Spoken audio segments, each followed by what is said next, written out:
Hi everyone, Brinley Little here from your land partner and property developers academy, coming to you today for today's installment of 100 in 100. We're at installment number 47, so getting towards the halfway stage. Plenty covered already and plenty more still to go, but we're reaching a crucial stage at the moment as part of the property development life cycle and the process, from sourcing, appraising and moving through to securing the deal. And up to now, today's session is going to be about proposals and negotiation. So up to now, during the secure sort of mini series, we've been talking about the different ways that we can structure deals. And ultimately, for you as the developer, you are taking on and taking in all the information that you've got thus far in terms of the viability of the deal, and the desired outcomes from the landowners, and then you're trying to put together something that best fits for everybody concerned, really. Now, there's not one way to skin a cat, as it were, and you can structure different types of deals that may still end up with the desired result for everybody concerned. So one of the most important things that we would suggest during this period of time is when you're putting proposals and you're putting offers together for landowners' considerations, whether that's via an agent or not, is never put just the one offer in. You always want to be putting together multiple offers. As I said, you can get to the same result in lots of different ways. So you've got to try and maximize your chances of doing that. The key to it is, though, really is ensure that every offer you're putting forward does actually work for you. We've seen in the past people go wrong where they kind of misinterpret the whole multiple offer scenario, and they might put forward a unconditional offer and a conditional offer of planning, for example, not really focus on, say, the unconditional offer, because they really want the conditional offer to be accepted, and then somebody accepts the one that they don't necessarily want accepted, and they haven't necessarily checked to the relevant degree that it works for them, or they've got the relevant resources in place to actually complete on that deal, for example. So it's ensuring that all the offers that you put forward do work. And in truth, the topic of this session is entitled proposal and negotiation, but in truth, negotiation starts way before we've got to this stage, as we've already covered previously. You know, when we are initially speaking to landowners and we're connecting with them and we're fact finding, we're taking in all the information.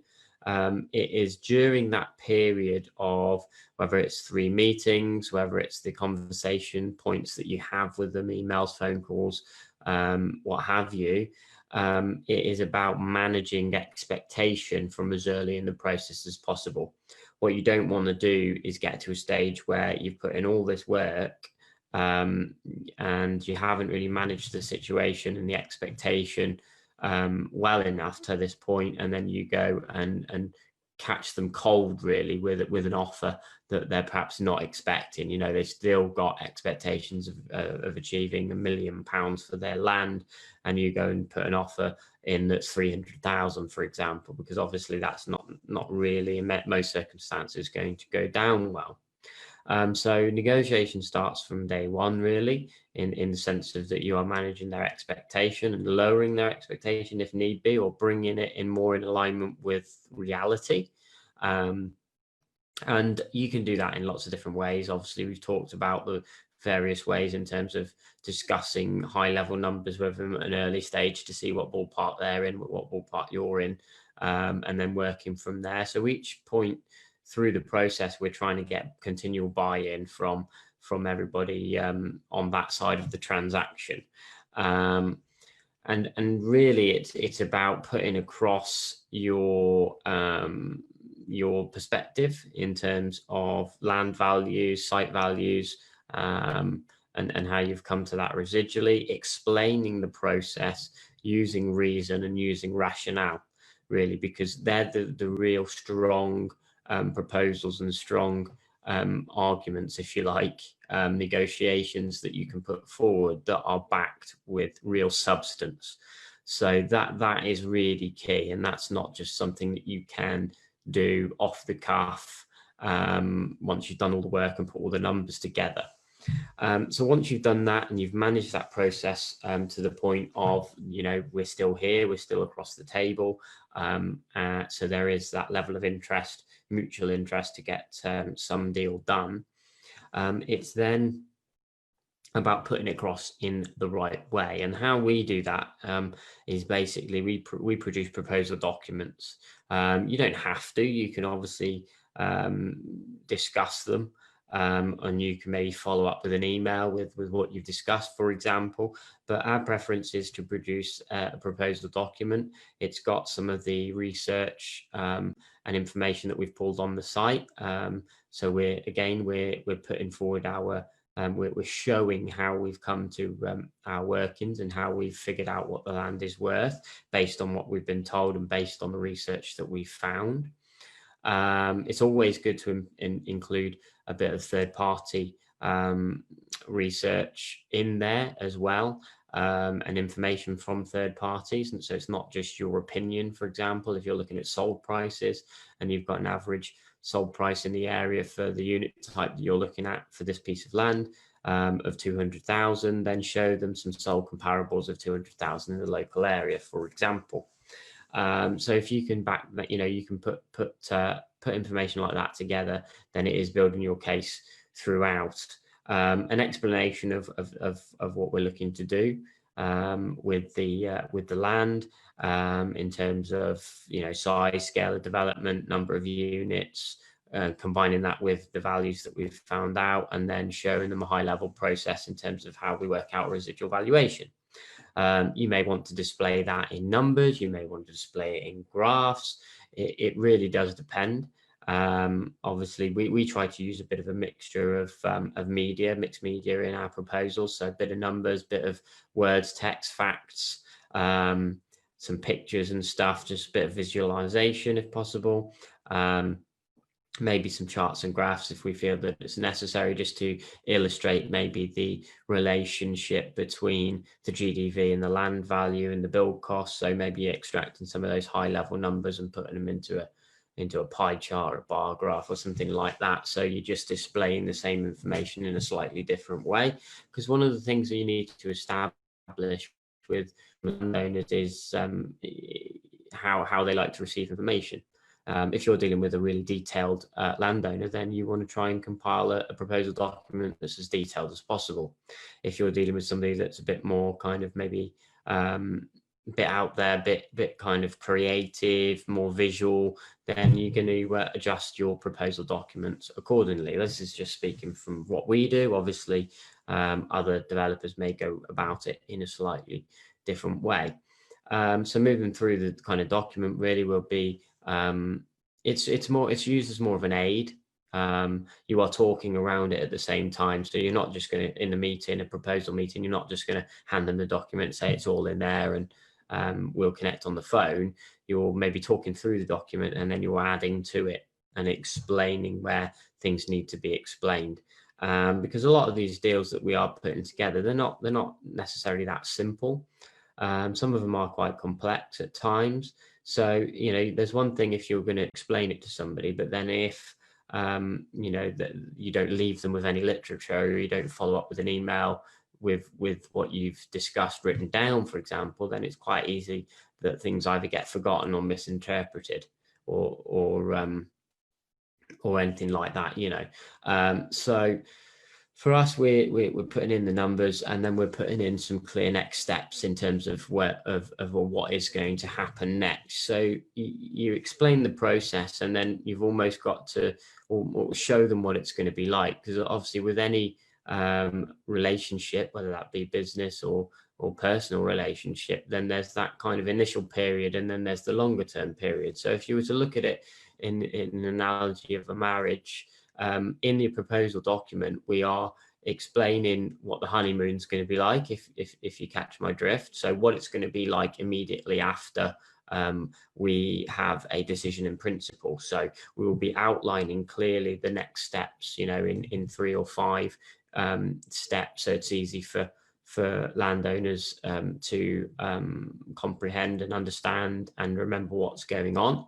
So that might be, drafting the heads of terms going off to the legal teams, a period of, back and forth to make sure that the legal document is right and reflects both sides of the transaction fairly. Maybe even highlighting at that stage how long that period can take, because once you get it to that sort of time, it's probably where the deal is most vulnerable as possible during that legal process, that kind of lag time between heads of terms being sent, agreements being drafted, and iterations and everything. Because you can, if you promise or if you state that it could take 4 to 6 weeks, for example, in reality it can take a lot longer than that. We've had agreements in legals for more than 12 months. So it's about managing expectation all the way throughout, not necessarily a monetary expectation, but how long the process is going to take as well.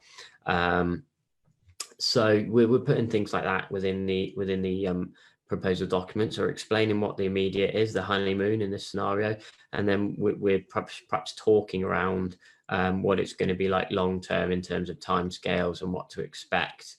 But we're probably doing that more so once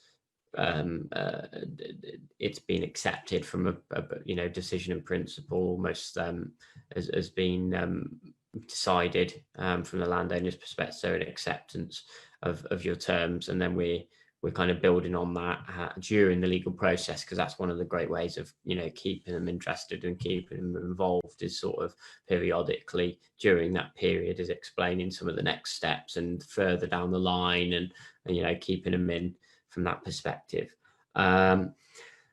As well, perhaps we're not including it in the proposal document itself, but during that meeting and during the negotiation period, we are discussing with them other options available to them. We've probably discussed other options available to them already before we've got to this point, in terms of you don't have to work with us. For example, there are other companies that you can do it yourself. We are discussing other ways of them getting the result that they want that don't involve us. Now, we find that a lot of developers are reluctant to do that and use that kind of methodology, because of that fear of, well, if you tell them that there's other ways to do it without you, then they might actually go and do it without you. Well, the chances are, if that's going to happen in most cases anyway, if they're going to go and do it away from you. So the point is that you're showing them that there are other ways. You're not trying to pressure them into this is the only way to do things, because in our experience, it doesn't go down too well.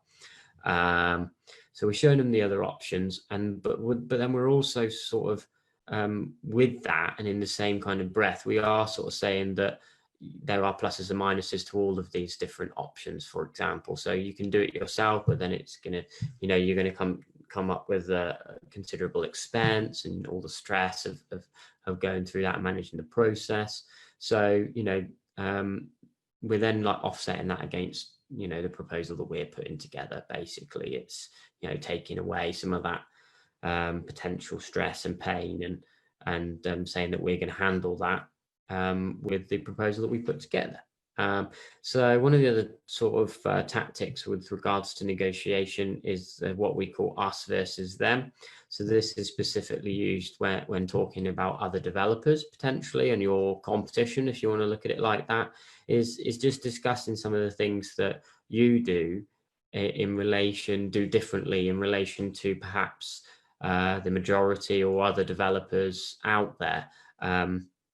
You might be referring to specific clauses that you put in contracts that maintain that you are moving forward and you're hitting milestone points, for example, because we know that some developers don't put milestones or don't look to put milestones in their agreements, only if they're told that they have to.